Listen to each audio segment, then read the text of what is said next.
नौगछिया अनुमंडल अस्पताल में इलाज के दौरान सर्पदंश से पीड़ित 5 साल की बच्ची लक्ष्मी कुमारी की मौत हो गई। घटना से गुस्साए परिजनों और ग्रामीणों ने अस्पताल में जमकर हंगामा किया। जानकारी के अनुसार भवानीपुर निवासी अजीत कुमार की बेटी लक्ष्मी को खेत में मूंग तोड़ते समय सांप ने काट लिया। परिजन उसे तुरंत अनुमंडल अस्पताल लाए, जहाँ इलाज में देरी होने का आरोप लगाया गया। पहले उसे टिटनेस की सुई दी गई, फिर भागलपुर मायागंज रेफर कर दिया गया। परिजनों का कहना है कि डॉक्टर ने समय पर इलाज नहीं किया और बीच में बच्ची की हालत बिगड़ने पर वे प्राइवेट क्लिनिक ले गए, लेकिन वहां डॉक्टर नहीं थे। वापस लौटने पर बच्ची की मौत हो चुकी थी। घटना के बाद बड़ी संख्या में ग्रामीण अस्पताल पहुंचे और स्वास्थ्यकर्मी की पिटाई कर दी। डॉक्टर और स्टाफ मौके से फरार हो गए। मौके पर रंगरा और नौगछिया थाना पुलिस ने पहुंचकर स्थिति को नियंत्रित किया। नगर परिषद सभापति के पति प्रेम सागर उर्फ डब्लू यादव ने अस्पताल पहुंचकर ड्यूटी डॉक्टर विनय कुमार से सवाल किया कि समुचित जांच के मायागंज क्यों रेफर किया गया। उन्होंने चिकित्सक पर हत्या का मामला दर्ज करने की मांग की है। परिजनों ने सिविल सर्जन को फोन कर शिकायत की, लेकिन आश्वासन के बाद भी कोई डॉक्टर नहीं पहुंचे। परिजनों का आरोप है कि डॉक्टर ने इलाज के नाम पर 5,000 रुपये भी लिए, फिर बच्ची को रेफर कर दिया। फिलहाल मामला तूल पकड़ चुका है और परिजनों ने जांच व कार्रवाई की मांग की है।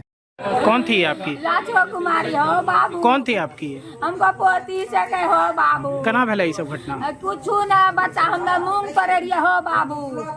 बच्चा पाछू पाछू खेले रहे हो, बस बिल रे बिलिये में गोर कना चली गले हो बाबू। हमरा के जे दादी कुन चीन काटी लेल को हम लेक वहां से दौड़ते अइलो छिए टोटो पर हो।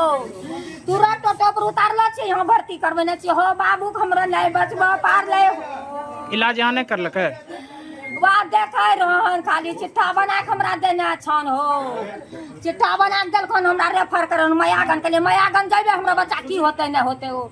हमरा दिया आरसी राखल ले भागलिए हो, माहू ने देलकै सुइया दबा हो। कहलकै सूजने नहीं छन बेटा के हमरा हो बाबू। कहाँ घर भेले? भवानीपुर हो। हमरा बेटी दुआलो नहीं को हो। अपने के पोती छ का? पोती छन हो, एके गो लमड़ा लाख। पिता के की नाम छै? पिता के नाम? तो बेटा की नाम बोले बेटा के? अजीत कुमार। प्रिस्क्रिप्शन में सस्पेंशन के suspected case of snake bite, लेकिन जहाँ पे स्नेक बाइट है वो डॉक्टर आने के बाद यदि हम पूछे तो बच्ची मृत अवस्था में लेटी हुई है। पूछे कहाँ स्नेक बाइट है तो स्नेक बाइट का जगह नहीं बता पाया। और जो किसी भी हालत में स्नेक बाइट के पेशेंट को रेफर नहीं किया जा सकता है, उसको वेटन वॉच में रखना चाहिए। ये डॉक्टर ऐसा डॉक्टर है कि इन्होंने रेफर किया जवाहरलाल नेहरू हॉस्पिटल। साथ ही इन्होंने परिजनों से, बच्ची की मां से 5,000 रुपया उगाही करने का काम किया। बोला 20,000 रुपया ले जाओ बाहर में करो और 5,000 हमको देगा तो हम तुरंत काम करेंगे इसका। और लापरवाही का ये नतीजा है कि आज एक बच्ची 5 साल की बच्ची मृत लेटी हुई है। ऐसे डॉक्टर पे, ऐसे भ्रष्ट पदाधिकारी पे 100% कानूनी कार्रवाई होनी चाहिए। इसको किसी भी परिस्थिति में बख्शा नहीं जा सकता इस तरह। कांग्रेस विधायक अजीत शर्मा ने अपने आवास पर पत्रकारों को संबोधित किया। इस दौरान उन्होंने नौकरी दो या सत्ता छोड़ो थीम के तहत केंद्र व बिहार सरकार पर हमला बोला। उन्होंने कहा कि बिहार में बेरोजगारी की समस्या दिन ब दिन गंभीर होती जा रही है और राज्य से लगातार हो रहे पलायन को रोकने में दोनों सरकारें विफल रही है। विधायक ने कहा केंद्र और राज्य सरकार दोनों ही रोजगार देने में नाकाम रही है। युवाओं को रोजगार नहीं मिल रही, जिससे उनका भरोसा सरकार से उठता जा रहा है। उन्होंने दावा किया कि आगामी चुनावों में यदि इंडिया महागठबंधन की सरकार बनती है तो रोजगार सृजन, महिला सशक्तिकरण को प्राथमिकता दी जाएगी। विधायक ने कहा कि कल सुबह 10 बजे भागलपुर जिलाधिकारी का घेराव करेंगे ताकि बेरोजगारी के मुद्दे को जमीन पर लाया जा सके। प्रेस वार्ता के दौरान ऑल इंडिया युवा कांग्रेस के कई कार्यकर्ता भी मौजूद थे। आज जो प्रेस कॉन्फ्रेंस किया गया, पहले तो सब मीडिया बंधुओं को हम स्वागत करते हैं। आप लोग इतने लोग सवाए हैं। ये सीधा बात है कि जो बच्चे बच्चियों को, युवकों को, युवतियों को रोजगार नहीं मिल रहा है। आप जानते हैं कि पूरे बिहार में और भागलपुर में भी 30% से अधिक लोग बाहर काम करने के लिए जाते हैं, कोई रोजगार नहीं है। हम लोगों ने, आदरणीय राहुल गांधी जी ने, नौकरी दो नहीं तो सत्ता छोड़ो ना गद्दी छोड़ो। और आपको बता दें चुनाव आने वाला है, अगर महागठबंधन की सरकार बनेगी तो बच्चे बच्चियों को, युवकों को, युवतियों को नौकरी देने का काम करेगा। यह नहीं कि पलायन करने के लिए 30% लोग बाहर जाएंगे काम करने के लिए अपने स्टेट को छोड़ के। इसलिए हम लोग कल जिला अधिकारी के कार्यालय का भी घेराव करेंगे। उसी के एवज में आज प्रेस कॉन्फ्रेंस किया है। और आपको बता दें आदरणीय राहुल गांधी जी, मैडम सोनिया गांधी जी, प्रियंका गांधी जी, सब लोगों ने आज महिलाओं के सम्मान के लिए 2500 रुपया महीना, अगर मेरी महागठबंधन सरकार बनती है, जनता बनाती है, प्रत्येक महीना 2500 रुपया भी हर महिलाओं को देंगे। और आपको बता दें, इस बार ये नौकरी अगर नहीं देते हैं वो लोग, हम लोग उसी के लिए आंदोलन कर रहे हैं कि सरकार बनेगी, सभी युवकों को, बच्चे बच्चियों को जिनको नौकरी की जरूरत है, बाहर बिहार से नहीं जाना पड़ेगा और उनको यहीं पर नौकरी मिलेगी। कल हम लोग डीएम का घेराव करने जा रहे हैं और घेराव करके उनको चेतावनी सरकार को दे रहे हैं, आप जगिए, सिर्फ घोषणा मत करिए। आदरणीय नरेंद्र मोदी जी ने 14 में क्या कहा था, 2 करोड़ युवकों को प्रत्येक वर्ष रोजगार देंगे। आज 11 वर्ष बीत गए, एक भी बच्चे बच्चियों को नौकरी नहीं मिली। इसलिए आपको बता देते हैं, हम लोग आंदोलन कर रहे हैं और सरकार को चेतावनी देते हैं, आप नौकरी नहीं देंगे तो आप गद्दी छोड़ो, सत्ता छोड़ो और हम लोग सरकार बनाएंगे और बच्चे बच्चियों को नौकरी देने का काम।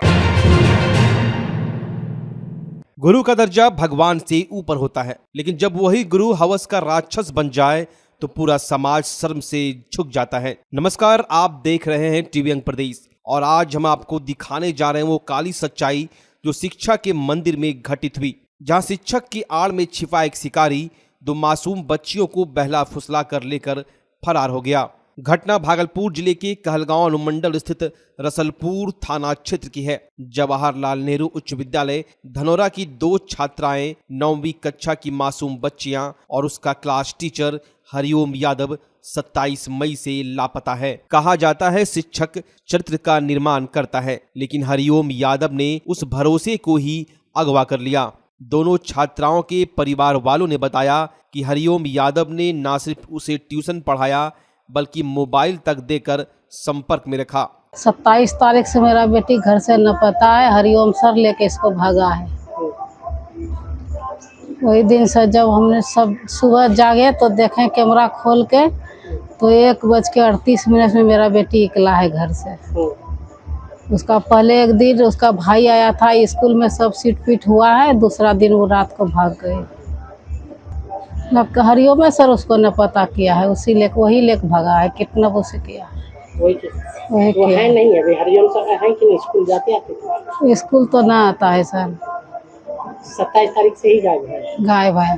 फोन के बारे में हमको तो पता ना है, लेकिन मोबाइल मिला तो बोला उसी का है मोबाइल, हरिओम सर का मोबाइल उन्हीं का। हाँ, हरिओम सर दिया है मोबाइल। हरिओम किनको मोबाइल दिया? दोनों को ही दिया है सर।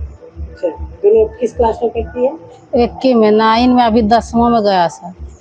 और उसी स्कूल का शिक्षक है हरिओम?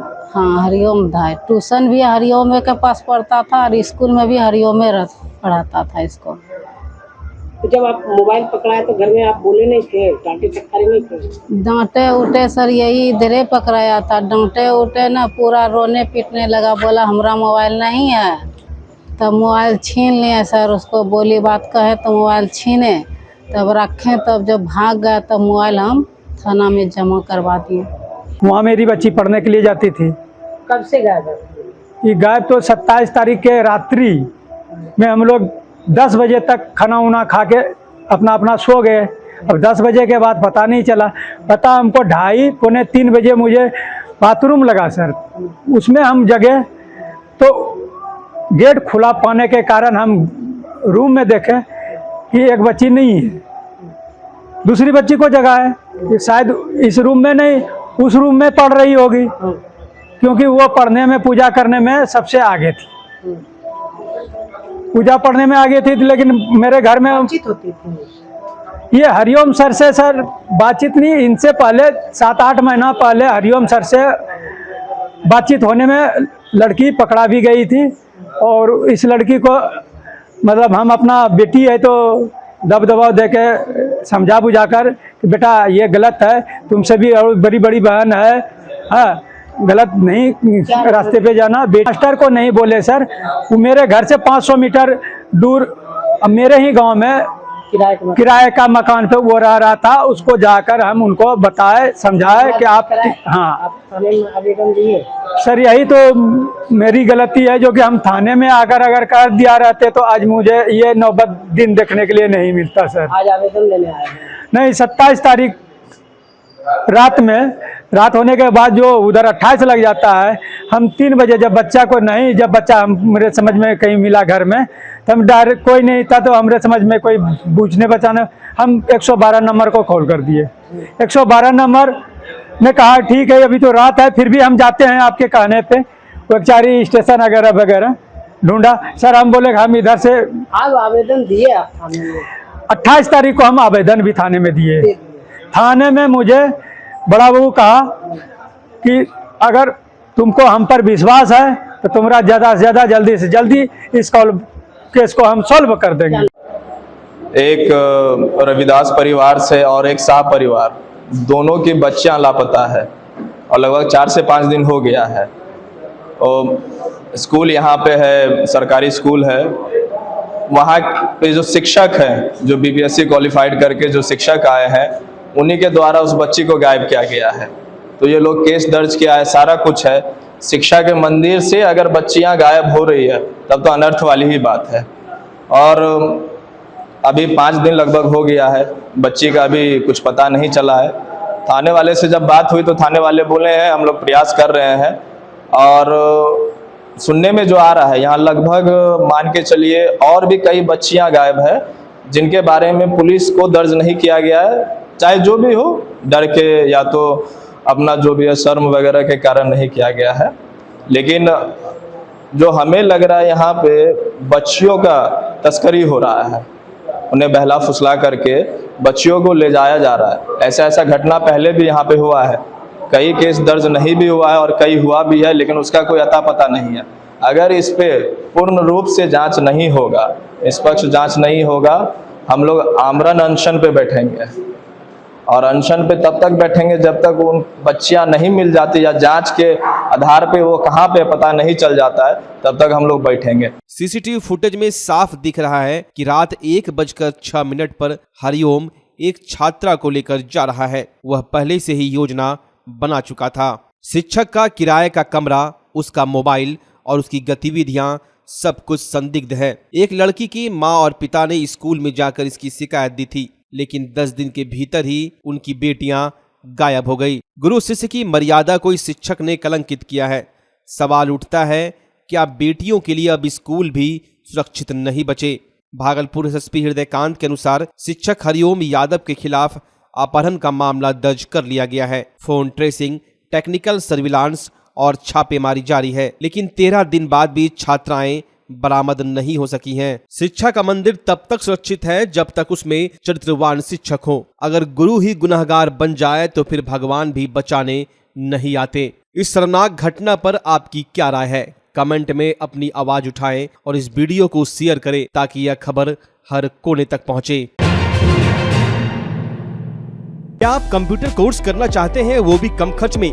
तो आ गया शानदार मौका। ज्ञानदीप कंप्यूटर एजुकेशन लेकर आया है शानदार ऑफर। एडीसीए कोर्स अब सिर्फ 1505 रुपए में। DCA, DTP, Tally with GST और हार्डवेयर सॉफ्टवेयर के अन्य कोर्स भी उपलब्ध हैं, वो भी फी में 60% की भारी छूट के साथ। एसी स्मार्ट क्लासरूम और एसी लैब की सुविधा, 5 दिन का फ्री डेमो क्लास भी उपलब्ध है। गर्ल्स और आर्थिक रूप से कमजोर छात्रों को 50% तक की छूट। Book, I card, admission form बिल्कुल फ्री। हमारा हेड ऑफिस का पता है महादेव सिंह कॉलेज रोड, सराय भागलपुर। हमारे ब्रांच का पता है ततारपुर थाना के अपोजिट, यूनिवर्सिटी रोड, सराय भागलपुर। हमारे दूसरे ब्रांच का पता है हनुमान मंदिर के निकट, एसएम कॉलेज रोड, छोटी खंजरपुर, भागलपुर। तो अभी संपर्क करें और अपने करियर को दीजिए एक नई उड़ान, सिर्फ ज्ञानदीप कंप्यूटर एजुकेशन के साथ। अब भागलपुर के तिलका मांझी में खुल चुका है पूरे देश का सबसे बेस्ट बचपन प्ले स्कूल। बचपन प्ले स्कूल में आपके बच्चों को पूरी तरह से सेफ और हाइजेनिक इन्वायरमेंट में इनोवेटिव टेक टूल्स और अनमैच्ड टीचिंग मेथड से पढ़ाई कराई जाती है। इनॉग्रल ऑफर, हर बच्चे के एडमिशन पर 2500 रुपए का स्पीको किट बिल्कुल फ्री दिया जा रहा है। साथ ही 2 बच्चों के एक साथ एडमिशन लेने पर एडमिशन फी पूरी तरह से माफ किया जा रहा है। हमारा पता है bank colony, Hatia road, Tilka Manjhi, Bhagalpur. तो अभी संपर्क करें क्योंकि बचपन सिर्फ एक बार आता है।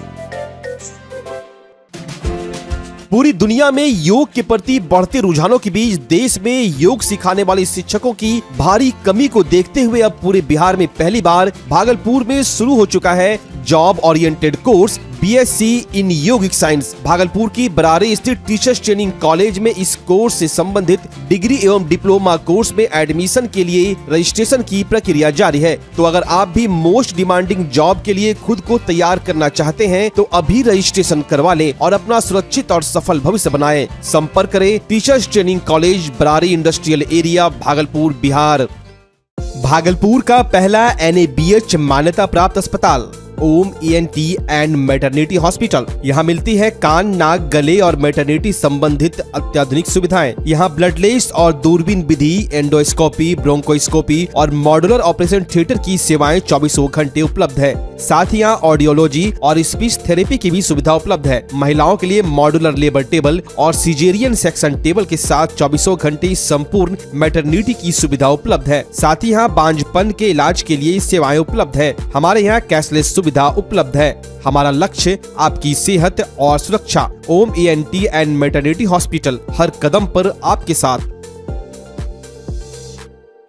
स्वास्थ्य सेवा की दुनिया में भागलपुर का पुराना और जाना पहचाना नाम है सुशीला हॉस्पिटल। सुशीला हॉस्पिटल एक मल्टी स्पेशलिटी और भागलपुर का एकमात्र डायबिटीज का super speciality health care centre है, जो 24 आवर्स इमरजेंसी और ICU विथ वेंटिलेटर के साथ उपलब्ध है। डॉक्टर अंजना प्रकाश के नेतृत्व में यहाँ अत्याधुनिक सुविधाओं वाला गायनी डिपार्टमेंट भी है। सुशीला हॉस्पिटल में खुद का ब्लड बैंक और पैथोलॉजी की सुविधा है। सुशीला हॉस्पिटल कम कीमत पर स्वास्थ्य सेवा प्रदान करने के प्रति प्रतिबद्ध है। हमारा पता है लाजपत पार्क की दक्षिण, मसाकचक, भागलपुर, बिहार।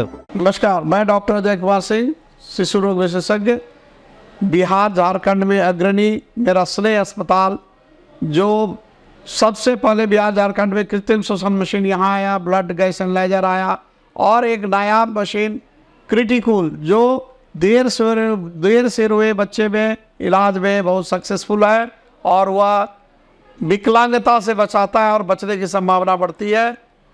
वो मशीन जो देर से रोया बच्चा है उसमें 3 डिग्री कम टेम्परेचर पर रखा जाता है और 3 दिन के लिए रखा जाता है, लेकिन वो 6 घंटे के अंदर उसको उसमें रखना पड़ता है। तो आप इसका लाभ उठाएं। और दूसरी बात, जो आयुष्मान योजना है उसके तहत 5 लाख का चिकित्सा आप अपने नवजात के लिए, बच्चों के लिए आप यहाँ उपलब्ध है उसको। भागलपुर के बुद्धूचक थाना क्षेत्र में चोरी की एक बड़ी वारदात का खुलासा करते हुए पुलिस ने एक आरोपी को गिरफ्तार किया है। जानकारी के मुताबिक 10 जून 2025 को बुद्धूचक थाना क्षेत्र के गांव बुद्धूचक में चोरी की घटना प्रकाश में आई थी। पीड़ित वीरेंद्र यादव ने थाने में लिखित आवेदन दिया था, जिसके आधार पर प्राथमिक अभियुक्त संतोष कुमार यादव को गिरफ्तार किया गया। गिरफ्तारी के दौरान संतोष के पास से 20,780 रुपया नगद, 2 देसी कट्टा और 2 जिंदा कारतूस भी बरामद किए गए। आरोपी संतोष कुमार यादव पहले भी कई मामलों में संलिप्त रहा है और उस पर 3 अन्य आपराधिक मामले दर्ज हैं। राजद सुप्रीमो लालू प्रसाद यादव का 78वां जन्मदिन भागलपुर में सामाजिक सद्भावना दिवस के रूप में मनाया गया। इस अवसर पर राजद कार्यकर्ताओं ने केक काटा और पर्यावरण संरक्षण के संदेश के साथ वृक्षारोपण भी किया। मौके पर सबों ने लालू प्रसाद यादव के राजनीतिक योगदान को याद करते हुए उनके अच्छे स्वास्थ्य और लंबी उम्र की कामना की।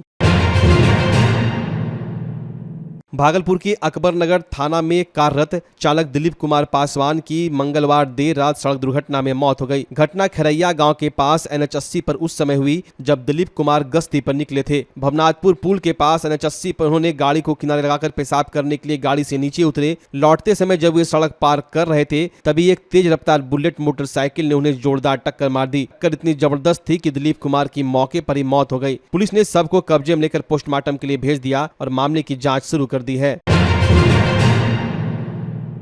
भागलपुर में झुग्गी झोपड़ी संघर्ष समिति की बैनर तले बुधवार को कचहरी चौक पर विरोध प्रदर्शन हुआ। महादलित समाज के लोग रेलवे द्वारा झोपड़ियों को खाली कराने के आदेश के खिलाफ सड़क पर उतरे। प्रदर्शन के दौरान प्रधानमंत्री मोदी और मुख्यमंत्री नीतीश कुमार का पुतला दहन किया गया और जमकर नारेबाजी हुई। भीकनपुर इलाके से आए लोगों ने कहा कि वे सालों से यहाँ रह रहे हैं, अब रेलवे उन्हें बेघर कर रही है। लोगों का आरोप है कि सरकार चुनाव में वादे करती है लेकिन बाद में महादलितों पर ही कार्रवाई होती है। उन्होंने नगर विधायक अजीत शर्मा पर भी नाराजगी जिताई। कहा कई बार गुहार लगाने पर भी कोई सुनवाई नहीं हुई। प्रदर्शनकारियों ने चेतावनी दी कि अगर झोपड़ियों पर कार्रवाई हुई तो वे आत्मदाह करेंगे।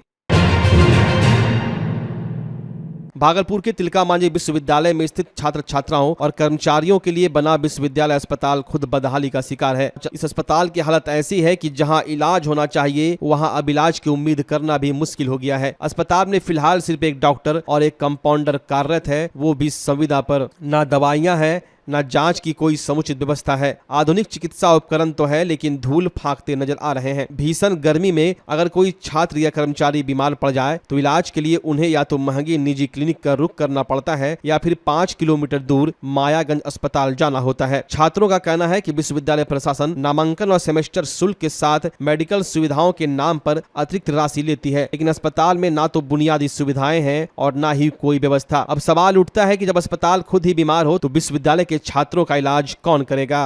क्या स्थिति है, और अभी तो गर्मी का मौसम है, नामांकन प्रक्रिया चल रही है। देखिए, जैसा हम सभी को पता है कि विश्वविद्यालय में प्रवेश परीक्षा और परिणाम बेपटरी है, ठीक उसी प्रकार से विश्वविद्यालय का स्वास्थ्य विभाग जो है अपने आप में बीमार है। आप देखेंगे कैमरा घुमा करके तो कहीं से भी यह स्वास्थ्य विभाग लगेगा ही ना। यहाँ बेड है, ना फर्स्ट एड की सुविधा है, ना कोई डॉक्टर है, ना कंपाउंडर है। हर प्रकार से इसको देख करके लगता है कि धर्मशाला। अभी नामांकन की प्रक्रिया में लगभग हजारों छात्र डेली कैंपस आ रहे हैं, और कोई अगर छात्र बीमार पड़ जाता है, अचानक बेहोश हो जाता है, तो उसको या तो निजी अस्पताल जाना पड़ेगा, निजी खर्चे से अपना इलाज कराना पड़ेगा, या फिर मायागंज अस्पताल जाना पड़ेगा। तो यहाँ की स्वास्थ्य व्यवस्था खुद में बीमार है। यह विश्वविद्यालय प्रशासन के लिए चिंता का विषय है और सोचना चाहिए। इतनी बड़ी संख्या में छात्र विश्वविद्यालय में नामांकन लेते हैं, उनके स्वास्थ्य की भी चिंता, क्योंकि उनके नाम पर फी भी लिया जाता है। करीबन हर छात्रों से हर सेमेस्टर पे 100 से 200 रुपया जो है स्वास्थ्य के नाम पर फी लिया जाता है।